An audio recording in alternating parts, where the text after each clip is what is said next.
After the national championship, I was able to connect with Kobe on the Ellen show, and then we kept a connection. And I definitely try to, take that competitive nature from him. Probably one of the top 2 or 3 players in the league, easily. She could score in the mid-range, she could score at the rim. It just makes her that much tougher to defend. So she's scary. She'll do anything to win.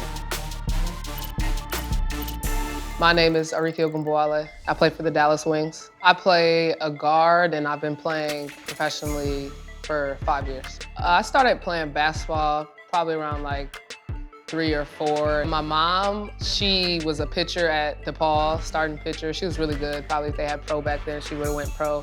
But I think I get my competitive nature from her. She's more mad when I lose than me. And my brother, he plays in the NFL for Houston Texans. So we're a pretty athletic family.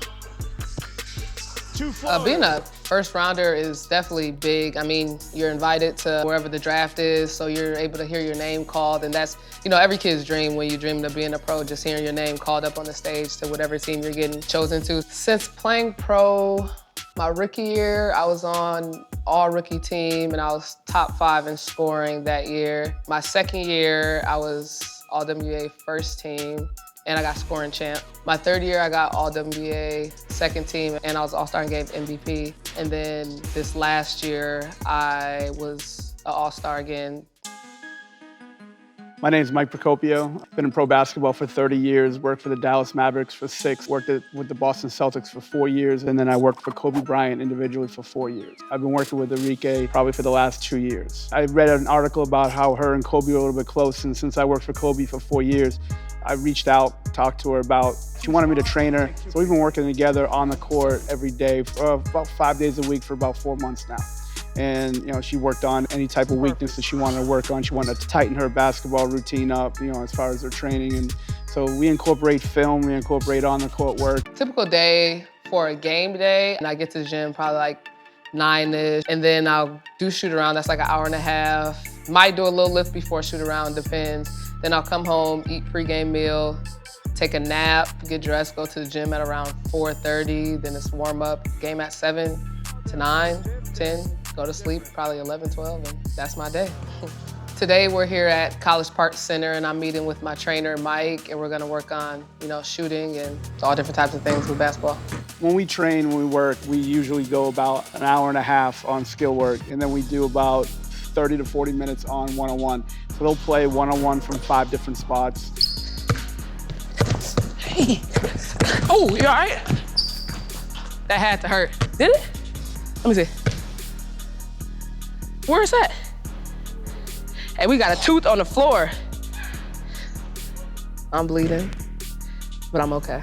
So that's what comes with this. A big cut, it's a gash actually, but I'll be all right. I'm strong. Half of it chipped off, like a good half, yes, it's gone.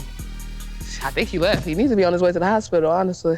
I think the women's game is really physical. I think it's really fundamental, but at the same time, we hold D, honestly, from tip to the end of the game, whereas you can see, some other professional, they might be a little lax. They getting enough money to be relaxed, so I might be relaxed too if I was them, but just us, I feel like it's a grind every game, like I said, from start to finish, and it's tough just because there's only 12 teams. Like NBA, there's 20-something, maybe 30, but here there's 12 teams, 12 spots, so it's only 144 spots, and there's a lot of great players that aren't in the league, so people are competing for spots, every night, honestly, and I think that's what makes it so physical, that there isn't even a lot, so when you're here, you definitely don't take it for granted.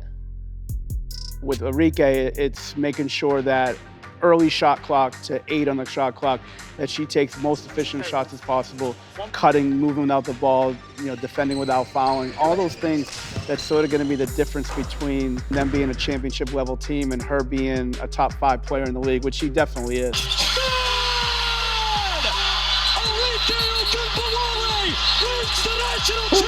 We were so geeked, oh my God, I couldn't believe it. That was the craziest thing ever that I've ever been a part of, honestly. It's just hard to explain. It was crazy. I don't know, you see, I'm losing my words now too. It's always gonna be special to watch that back. I think that a player like Arike needs to have that mentality of being the 13th best player as far as her work ethic. And she's the best player on the floor, but you need that 13th best player sort of mentality. Kobe always had it, and that's what he always told me. When we had private conversations, to be like, look, I work like I'm the 13th guy. I'm the first guy to come in, last person to leave. Like, I want to be great so bad. I know my potential and like I'm just hungry for it. So I really don't need much to motivate me outside of that. But if it's not myself, it's my family, just everything that they've done for me. I would say some of my future goals, my biggest is to win a WNBA championship. I got a state one in middle school, got national championship in college, state in high school, so that's all I need now is the pro. But that as a team goal, individually, I want to get MVP someday. That's a goal of mine as well, but I would say those two are my biggest. I would say no days off is a mindset that, whenever it is time to work, you're giving it 100%. Like, when you're in that gym, you're not taking any time off, days off, cutting any reps down, like you're completing the job. So that's what I would describe no days off as.